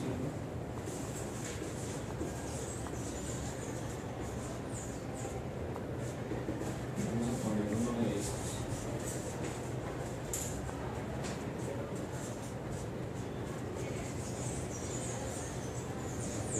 Estamos usando nuestra notación de Dirac, en donde yo puedo poner el número de partículas, y este es el lenguaje, en un determinado modo, y ese modo lo denoto por estas letras que son propiedades que hacen referencia a estas cosas que yo tengo, o sea, a los otros observables. Este 1 es el observable número de partículas, y este K y este alfa hacen referencia, por ejemplo, a la energía y el movimiento. Este K, por ejemplo, hace referencia al momento. El momento es h barra K, la energía es h barra cuadrada. Y este sigma hace referencia a la polarización. Es importante saberlo.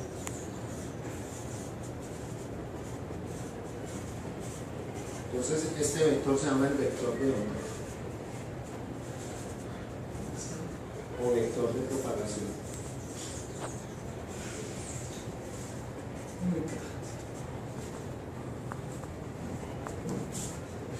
Y si estamos en la teoría electromagnética clásica, el vector de onda es la dirección en la cual se propaga el campo de radiación. Okay. Eso es un vector bien definido en el espacio. Tiene una dirección, es un vector tridimensional. Sigma es la polarización. Entonces Glauber encontró que la manera natural de describir los estados cuánticos de la luz era esta.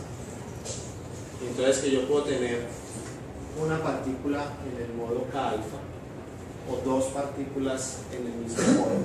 O miren, por ejemplo, esta, una partícula en el modo K sigma, perdón, o otra en el modo K prima sigma prima, o sea, otra dirección de polarización, perdón, otra dirección de propagación u otra polarización. Y que yo puedo describir los estados cuánticos de la luz de esa manera. ¿Ese es ya un sistema compuesto, este último? No. Pues sí, no. Es el mismo campo de radiación, pero con muchos modos. De hecho, hay infinitos de estos campos de radiación. El problema es que siempre son infinitos. El problema con el campo de radiación es que este conjunto es infinito. Siempre. No hay situación en la que no sea infinito. Usted puede simplificar y tomar uno solo, muchas veces, pues casi siempre la física sencilla usted puede simplificar y quedarse con un solo modo, física de un solo modo.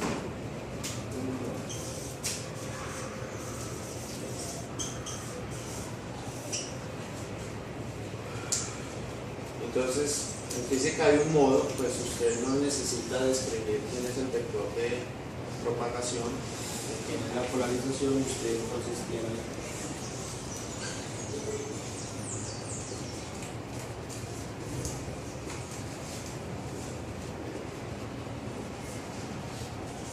y ese es el conjunto de estados. Tiene estados de 0 fotones, de 0 partículas, de 1 partícula, de 2 partículas, de 3 partículas, de 4 partículas, etcétera, etcétera, etcétera. Y el trabajo de Glauber es mostrarte, porque se salió, de que todos los estados cuánticos de los fotones se pueden describir en términos de estos estados y que yo puedo entender sus propiedades de coherencia, correlación, etcétera, en experimentos del tipo Harmonic Twist en términos de estos estados. Pero Glauber mostró más cosas. Estos estados no los descubrió Glauber, estos son los estados con los que Dirac hizo su teoría y tienen otro nombre. No se llaman tampoco estados de Dirac, se llaman estados de Fock. Por Vladimir Fock, un físico ruso, estados de Fock.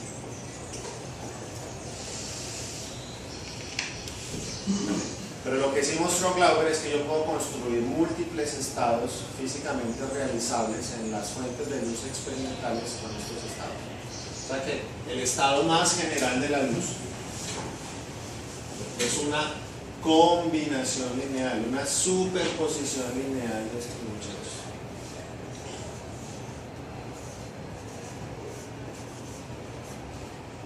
Y esta suma, ¿desde dónde va hasta dónde va? El problema con la luz es que hay muchos infinitos por ahí. 3, 4, 5, 6, 21 hasta infinito realmente. Pero no importa. Matemáticas me dejan escribir infinito. ¿Hasta dónde son? Hasta infinito. Porque ese es el estado más general de la luz. Esta superposición lineal. De que este es el estado más general. Entonces aparecen algunos estados claves en la teoría de Glauber. Entonces, ¿qué es un fotón? ¿O cuál es el estado de fotón individual del que estamos hablando? O sea, cuando nosotros nos hacemos referencia a fotón, cuánto de luz, cuando usamos ese lenguaje vago, cuando queremos encontrar el comportamiento corpuscular de la luz, ¿a qué nos estamos refiriendo? Pues nos estamos refiriendo a estos estados de fotón. Pero en particular nos estamos refiriendo a este estado cuántico. Si usted es capaz de preparar una fuente de luz que emita luz en este estado cuántico, lo voy a escribir, voy a borrar todos estos estados cuánticos que tengo.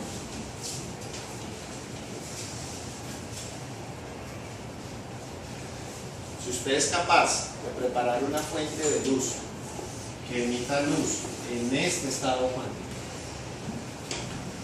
ahí tiene al fotón. Toda esa confusión de dónde está el fotón, quién es el fotón, es este estado. Este es el fotón.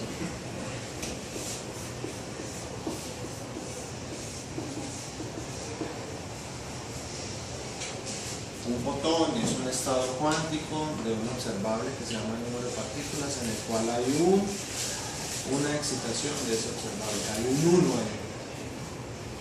Cualquier otra cosa es otro estado cuántico del fotón. No es el fotón. Lo puedo decir mejor. Es otro estado cuántico de la luz. Pero lo que nosotros llamamos fotón. Para que en los experimentos que usted haga con sus fuentes de luz, lo que usted tiene que caracterizar es, como en el Stern-Gerlach, cuál es el estado que está entrando al experimento. Usted no me puede, ¿cierto? Pasemos aquí. Usted no puede hacer este experimento sin saber qué estado cuántico tiene aquí. Si usted tiene el estado cuántico de un fotón, A, entonces en ese caso A es 0. Pero si usted tiene otro estado cuántico, entonces resulta que no, que A es diferente. ¿Okay?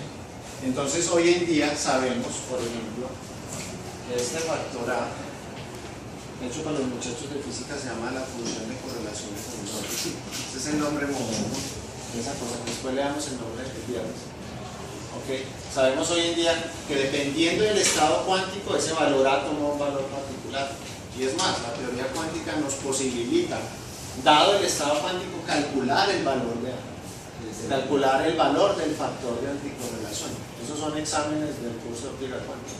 Calcule, dado un estado cuántico, cuál es el valor de A.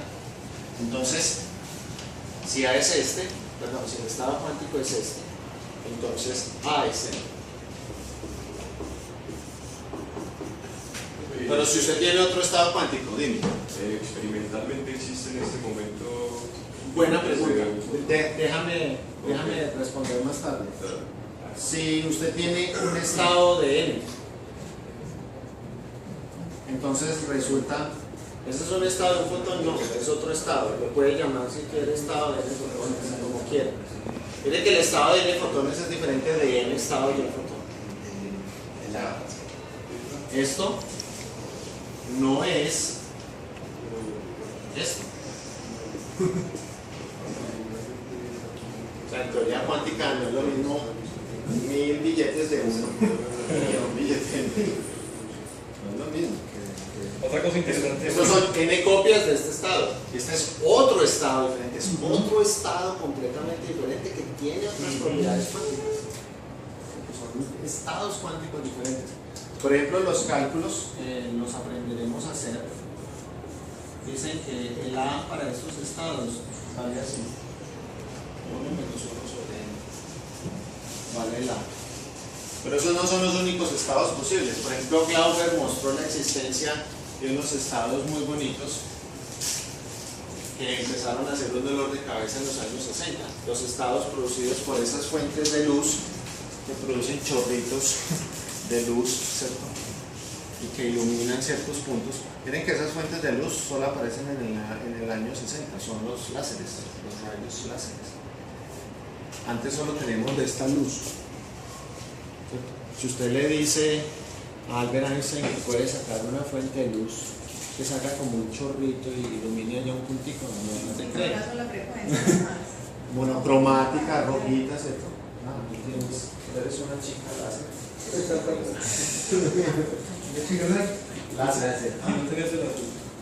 Láser light. Tiene todos los colores, azules, rojos, verdes. ¿En serio? Sí. Esta es una chica. Esto es increíble, ¿cierto? A los años 50 esto es ciencia ficción. Esto es ciencia ficción. Esto no existía en la naturaleza, esta fuente de luz. Ese es el verbo. ¿Cuál es? Ay, verdad, claro. y este alumbra tanto que es muy peligroso. Tiene una potencia muy alta, es dañino. Si lo alumbra el tablero, de pronto les causó Curiosamente, de retina. curiosamente, yo creo que la potencia debe ser muy parecida a la de los dos. Acordate que el efecto de que uno es más sensible al verde. No, pero este sí es más potente. Ese sí se ve que es bastante potente. ¿Es de cuánto? Es de 5. 5 milivatios. Ah, eso es cierto, también lo menos de eso.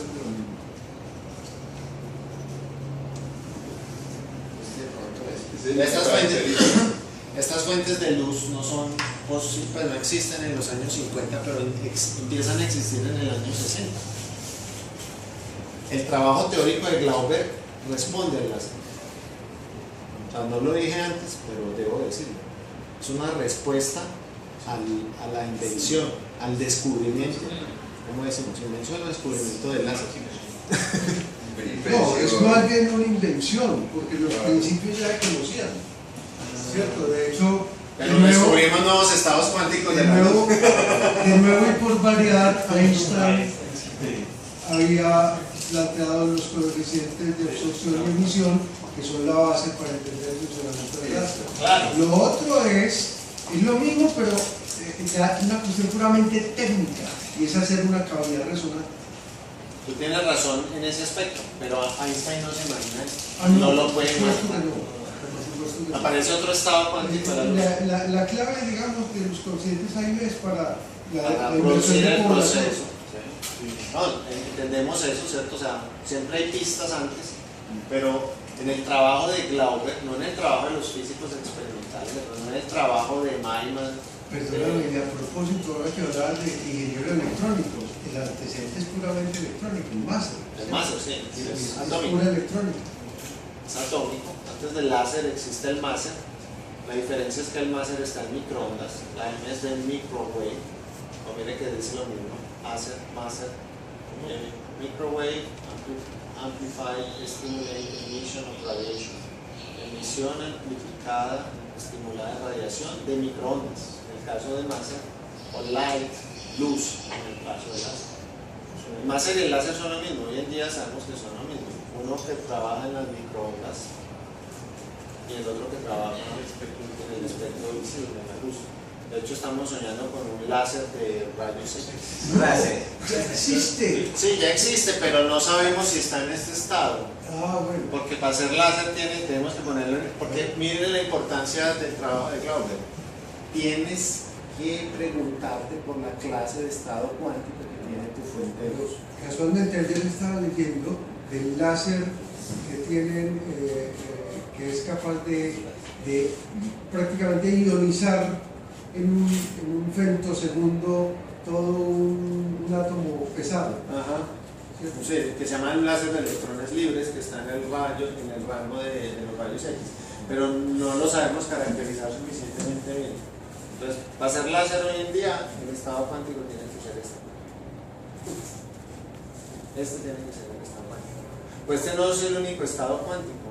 Resulta que gracias al descubrimiento de Glauber hay un zoológico impresionante de estados cuánticos. Uno muy interesante es el que aparece a la izquierda de uno. Este sí. Sí, porque tiene efectos impresionantes. Este es muy importante, el cero fotones. Y hoy en día hay efectos de este estado cuántico. Este estado se llama el vacío, pues, porque tiene cero. Entonces se llaman los efectos del estado cuántico de vacío. Y ustedes encuentran ese título en muchos artículos: Vacuum Effects, Vacuum State Effects, efectos del estado cuántico de vacío, de este estado. Pero hay otros, por ejemplo, el 2. El 2 que le salió a Hammond y Brown en Twist. Resulta que la lámpara de mercurio que ellos usaron está en lo que se llama un estado térmico, o sea, el estado de radiación de cuerpo negro. Ese estado no se los puedo escribir así, con este símbolo, entonces lo voy a escribir con palabras. Es uno de esos estados raros que se escribe con un operador. Pero el estado, por ejemplo, de la radiación de cuerpo negro, el estado de equilibrio térmico, produce A igual a 2.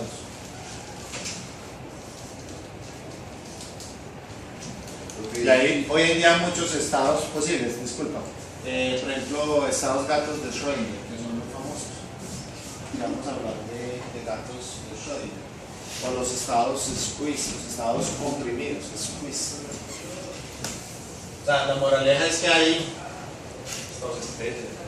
No, Star que States. tenés para la torre. Esta, listo. Ok. Entonces, estados gatos. Esa fórmula me está diciendo a mí la probabilidad de que los dos detectores se hayan disparado al mismo tiempo sobre la probabilidad de que cada uno de los detectores se haya disparado, ¿cierto? Ajá.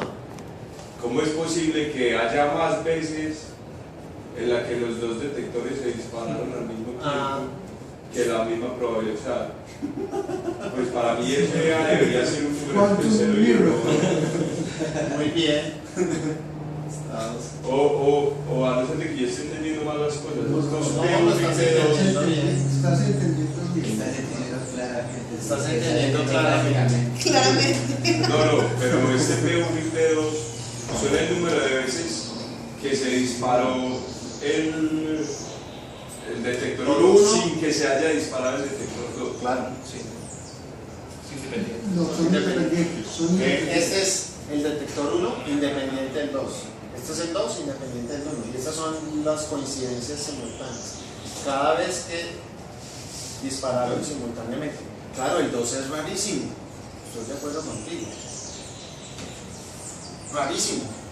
Pues por eso miren el debate tan fuerte. Ellos esperaban 0 porque creían que su fuente era cuántica. tenían muy claro que si era una onda debía dar uno.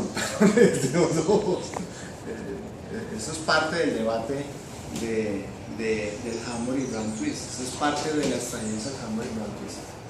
Entonces, en este momento entender por qué el 2 se me sale un poquito, porque debemos construir, entonces debemos hacerle caso a Glauber. Hombre, deje de hablar en ese lenguaje tan etéreo y vago, y vamos a hablar de estados cuánticos y vamos a hablar de cómo modelar ese experimento con nuestros operadores y nuestros estados cuánticos. Cuando hagamos hecho eso, entonces ahí sí empezamos a poner, a ver, ¿qué le pasa al estado de un fotón? ¿Qué le pasa a este estado? Y entendemos por qué el experimento da 0, 1, 1 menos 1 sobre n. Por eso es lo que voy a empezar a hacer justamente el próximo viernes. Déjenme terminar hoy con tu pregunta. Con tu pregunta. ¿Existen realmente fuentes de estos? Las single photon. Entonces la pregunta, la respuesta, por ejemplo, retrotrae al experimento de Taylor, el que les dije, ay, atenúe hasta que tenga 1. Entonces la respuesta es no, eso es incorrecto. Porque atenuar 1 es simplemente disminuir la intensidad del estado que usted tiene. O sea, usted tiene aquí un n por delante, n copias, ¿cierto? Y atenuar significa que en vez de tener n copias, pues tendrá menos copias. Y puede llegar al límite de tener una copia, pero este estado no es igual. Entonces, en el experimento de Taylor no puede obtener un fotón. Entonces la pregunta es, ¿tenemos realmente fuentes de eso? Y eso se ha convertido en un reto hoy en día, ¿cierto? Es tan reto que miren, ustedes entran en Google, googlean Single Photon Sources, fuentes de fotones individuales, ¿cierto? Y ya les dan un montón de cosas. Es un campo de trabajo muy activo hoy en día. Es un campo de trabajo muy activo hoy en día, ¿cierto? Aquí tienen algunos artículos de muestra. Esto no se los voy a poner porque son artículos técnicos, pero es para mostrarles pues que es un campo de trabajo hoy en día. Miren los años de esos artículos. Las single photon sources, por ejemplo, no eran pensables en la época de Glauber, del 60. Glauber todavía está vivo, ya sabe que son posibles. Pero en la época de Glauber estábamos hasta ahora en el láser, en los estados tipo láser. Una pregunta a partir de los años 60 fue, por ejemplo, crear ese tipo de fuentes. El concepto del fotón, mire lo que dice este artículo, centrar a la explicación de Einstein del efecto fotoeléctrico. Es un artículo de revisión y sigue, ¿cierto? Mire que todavía hay conceptos oscuros no aclarados. Es exactamente 100 años viejo, sí, claro, este se publicó en el 2005. Si bien los fotones han sido detectados o individualmente por más de 50 años, la detección individual de fotones a través de los fotomultiplicadores, ¿cierto? Los dispositivos que producen fotones individuales en demanda, o sea, a requerimiento de los experimentadores, solamente han aparecido en los últimos pocos años, last few years. Entonces, las fuentes de luz de fotones individuales son muy recientes. De hecho, hace unos 10 años más o menos que yo empecé a dar clase aquí, el profesor de óptica clásica todavía sostenía que no había fuentes de fotones individuales, hace unos 10 años. Ya el profesor de óptica clásica aprendió que sí hay fuentes de fotones individuales. Single photon sources and detectors, otro artículo de revisión del 2010. Y entonces es una área de la tecnología actual. Miren, on demand semiconductor single photon source with near unity and distinguibility. Fuente de fotones individuales semiconductora a demanda con indistinguibilidad cercana a 1. Ahí se mezcla otro concepto que después usamos, pero esto es un Nature de ahorita, del 2013, es más, de julio, ¿cierto? Publicado en febrero del 2013. O sea, en este momento hay toda una tecnología y es un problema de frontera crear la mejor fuente de fotones individuales. ¿Por qué? Porque esas fuentes de fotones individuales van a ser importantísimas en cosas de computación e información cuántica. usted necesita esos estados, y los necesita bien preparados. O sea, tiene que ser ese, no puede ser otro. Usted necesita, ¿cierto?, saber con certeza absoluta que tiene un dispositivo que le prepara confiablemente ese estado para poder manipularlo y hacer, ¿cierto?, sus cosas, sus protocolos, sus algoritmos de información y de computación. Entonces, hoy en día es un reto, y todo empezó con este artículo que vamos a revisar, vamos a empezar a estudiar el viernes. Este artículo es el que vamos a empezar a estudiar el viernes. Es de Aspect. Aspect hace un trabajo sobre John Clauser, un físico anterior, pero digamos este es el primer experimento en donde hay un consenso de que por primera vez, este es el año 85, tuvimos una fuente de fotones individuales. Este es un consenso claro de que hay una fuente de fotones individuales. Y dice, miren, evidencia experimental para los efectos de anticorrelación de fotones. A igual a 0 es anticorrelación. A igual a 0 es anticorrelación en un divisor de As. Y el subtítulo es, les gusta jugar a las palabras, como los franceses, una nueva luz, a new light, sobre las interferencias de fotones individuales. Y el esquema experimental que él propone, mírenlo aquí, es un Hamburg-Brand twist. Un poco más sofisticado, lo estudiaremos el viernes. Pero si yo escondo la mitad del experimento, voy a esconder la mitad del experimento. Solamente pónganle cuidado a esta parte del experimento. Esa es la fuente de luz. Este BS es el divisor de As, el espejo semitransparente. Y aquí estos dos PM son los tubos fotomultiplicadores. Y esto que está aquí es la electrónica para detectar coincidencias. Por ejemplo, hoy en día esto es un experimento que ya se puede hacer a nivel de un laboratorio de educación. No en la Universidad de Antioquia, pero por ejemplo ya lo tienen en los Andes como un experimento normal de laboratorio de la clase de mecánica cuántica. Entonces tienen un esquema de Hamburg-Brand twist. Hay otra mitad por allá, que veremos después cómo se las arreglan Aspect y sus colegas para sacar la fuente de fotones individuales. Esa fuente de fotones individuales es la clave experimental para que ellos después puedan hacer el EPR, el teorema de Bell. Sin esta fuente de fotones ellos no son capaces de probar las desigualdades de Bell y pues mirar, solucionar experimentalmente la paradoja EPR.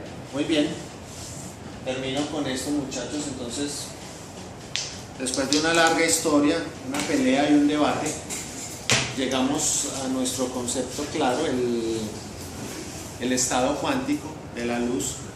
Y el viernes entonces retomaremos el mismo experimento de Hamburg-Brand twist, pero en el lenguaje que debe ser, para ver si da 1 o no da 1, si da 0, cuánto tiene que dar. O sea, la teoría cuántica tiene la respuesta para entender por qué puede dar más que 1, ¿cierto? Entonces, ¿qué demonios está midiendo eso?